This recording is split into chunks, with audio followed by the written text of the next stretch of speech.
Hi, everyone. I'm coming to you today with a little bit of a story that came out of one of my practicum students' work in a classroom to help you understand a little bit more about emergent curriculum and why it's so important for this to be a part of your curriculum in your early childhood classroom. So you might be asking, what is emergent curriculum and how is that different from what I'm using?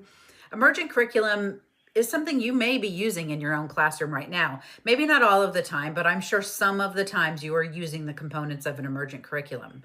And what it means is your curriculum comes from learning about what the children are interested in, what the children need, what might be sparking their curiosity at the moment, right? So you notice something from the children, and then that's what you decide to plan and work on for the upcoming week.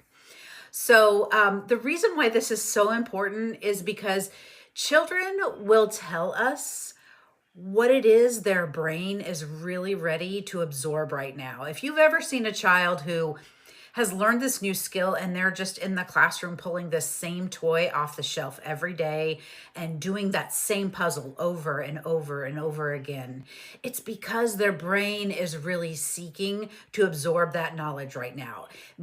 The brain knows it needs to practice, practice, practice to really build a strong neural pathway for certain skills. And so that's why it's seeking more of that type of interaction in order to build that pathway.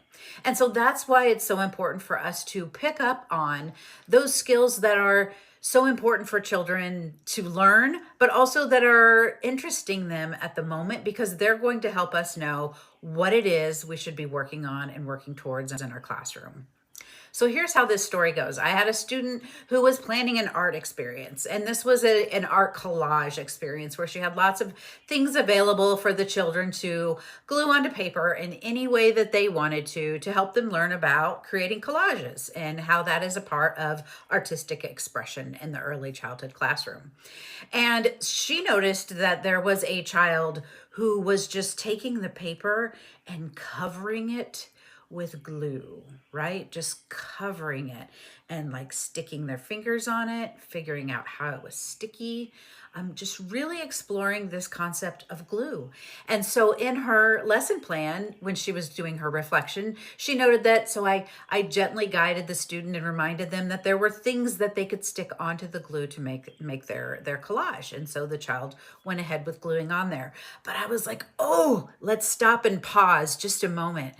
This child is telling us this is really interesting, this glue, right? How it works. How does it feel when it's wet? How does it feel when it's dry? Is there like this in-between space between I just applied it and it's not quite dry yet? Maybe it's even more sticky, more tacky, right? In that moment. And so what I would encourage maybe a new student to try, or if you're in the classroom and you come across something like this, let's explore this. Let's give the children different kinds of glue. You can give them the Elmer's, the white glue. You can give them some of the glue sticks that you might use. And we have, of course, have all different kinds of glue. Now we have glue that'll dry. When it's wet, it's purple, and when it dries, it turns white.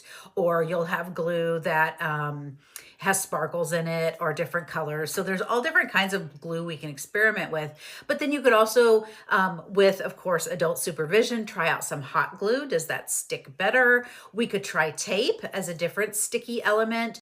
There's lots of different ways we could explore this concept of glue and sticky materials with children and really help them explore and figure out and kind of conduct their own little science experiment in the classroom with the glue. And so that is something I want to challenge you today in your own classrooms. Notice what children are playing with. What are they really interested in? And how are they using things maybe in a different way than you had intended? And how can you use that to take it to the next step to build upon your own emergent curriculum?